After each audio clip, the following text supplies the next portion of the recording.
I think genuinely we're on the verge of a revolution in the way in which we travel in Europe, and that includes bringing high-speed rail to more of Britain, beyond London, up to the West Midlands and further to the north and even to Scotland. It does seem to me that it is the only way of further reducing journey times. It doesn't matter how many more motorways you build, the journeys will still take the same length of time, the roads will still fill up. The same is true of aviation. The journey will still take as long no matter how many airport terminals you have. It's only high-speed rail that makes a radical difference to how people travel from the West Midlands to the north or the West Midlands down to London and to mainland Europe beyond. There are a number of challenges in building a high-speed line. The first, of course, is simply political. Is the government of whatever colour actually ready to drive forward this project? High Speed 1, our first line, was in the end politically driven. Then there's the raising of the money to actually build the line. Again, crucially important.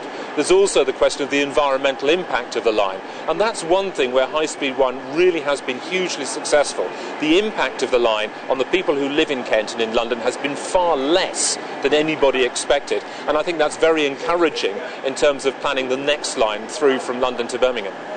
Eurostar is a train operator, it's not a railway builder, but clearly we'd love the opportunity to run high-speed services within the UK, beyond London, directly to the West Midlands and Birmingham, and beyond that to Manchester and to Scotland. But clearly we need someone to build the line first, then yes, we'll be gagging to get out there and run trains in competition with whoever else wants to run a service as well. I think it's a matter for the transport planners to work out how many tracks there should be.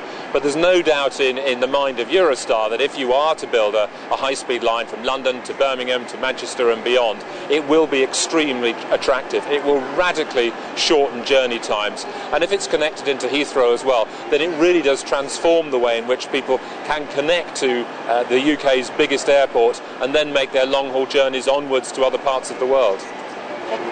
I think from the point of view of any passenger, the most convenient station is a city centre station. Now clearly that's more expensive, but at the same time it also brings greater benefits. And that's one of the equations which the planners of High Speed 2 will have to work out. There's clearly more benefits in having a station in the centre of a city, but can the costs match those benefits? And that's an equation for the planners and the builders of the line. But as a train operator, yes, city centre travel is what the passengers want. You clearly see it here in London, in Paris, in Brussels, and in other parts of the world as well. I don't think one would see train operators necessarily getting involved in the financing of the line, but it is going to have to be a complex financial deal. No matter how you go about it, it is likely to involve both public and private money, and therefore, of course, government will be looking to private companies to help finance this line. But the intricacies of who pays how much really is an obstacle or a hurdle we've yet to jump. High-speed rail can never be the answer to everything, any more than building more motorways or more airport terminals is the answer to everything. But what it does do is transform journey times. It brings cities much closer together. It's far less environmentally damaging than the alternatives of either driving or flying. And I really do think in the next 20 or 30 years we're going to see high-speed rail become much more the mode of choice for what you might call short-haul journeys, both within the UK but also from the UK across to mainland Europe. There will always be a case for flying between certain cities that high-speed rail doesn't connect. But what's really interesting is if you look around the world, no matter where you go, there is a very clear correlation between high-speed rail and what it then does in terms of encouraging people to switch from plane to train. If you've got a journey time of typically an hour and a half, 90% of people will choose the train.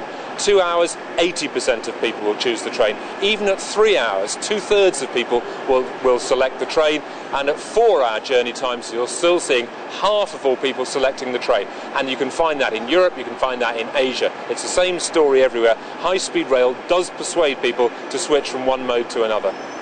It would be very nice to see Britain having the kind of high-speed network that already exists in other countries.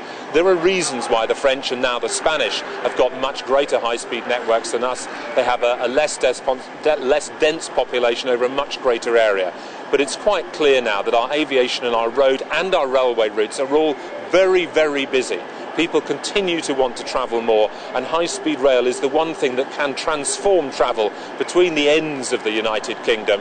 It really does have a very promising future. It's been very successful all over Europe. The Americans are now adopting it, and I see no reason at all why Britain shouldn't now be adopting it much more generously and generally as well.